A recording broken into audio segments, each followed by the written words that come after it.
झेप मराठी, आरसा महाराष्ट्राचा। गुगल जेमिनायचा साडी ट्रेंड ठरतोय धोकादायक। क्षणिक मजा की प्रायव्हसीचा घात? एआय ट्रेंड्सच्या धोक्याबाबत सायबर तज्ञांनी हे सांगितले। सोशल मीडियावर सध्या गुगल जेमिनायचा फिगर इन मॉडेल आणि एआय साडी ट्रेंड तुफान व्हायरल झालाय। साध्या फोटोंना फिगर इन मॉडेल किंवा 90sच्या बॉलिवूड स्टाईलमध्ये शिफॉन साडी आणि गोल्डन लाइटिंग सह नव्या रूपात जनरेट करण्याचा हा ट्रेंड अनेकांना मजेदार वाटतोय। मात्र या चमकदार दुनियेच्या आड गंभीर धोका लपलेला असल्याचा इशारा सायबर तज्ञ ॲडव्होकेट चैतन्य भंडारी यांनी दिला।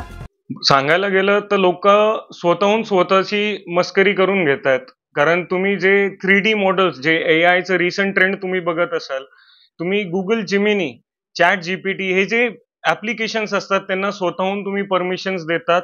तुम्ही फोटो अपलोड केल्यानंतर प्रॉम्प्ट करतात। प्रॉम्प्ट म्हणजे ते तुमचं ॲज इट इज इमेज एक 3D मॉडेल मध्ये बनतं।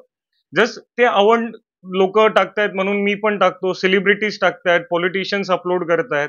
पण तुम्ही अपलोड करण्या अगोदर हा विचार करतात का की तुम्ही स्वतःहून तुमचे बायोमेट्रिक्स, फिंगरप्रिंट्स, तुमच्या पूर्ण बॉडीचं ऍक्सेस एक थर्ड पार्टी ऍप्लिकेशन, ज्या व्यक्तीला आपण ओळखत नाही त्यांना स्वतःहून स्वतःच्या बॉडीचं इन्फॉर्मेशन आपण त्यांना देतोय। प्लस असे फोटोज अपलोड करताना आपले फेशियल एक्सप्रेशन्स, आई स्कॅन्स याच्यामधून मॉर्फिंगच्या केसेस जास्त वाढतील। प्लस डीप फेक सारख्या केसेस अजून वाढतील, जे आता अजून एक नवीन हे झालेलं आहे की महिला सुद्धा अपलोड करतायत। म्हणजे 90s मध्ये जी महिला कशी दिसायची, फुलं लावून, साडीमध्ये, केस उघडे असणार आहेत, प्लस कपल लोक देखील अपलोड करतायत। म्हणजे हळूहळू आपल्याला सर्व गोष्टी माहीत असून देखील आपण आपल्या सोबत फ्रॉड करून घेतोय।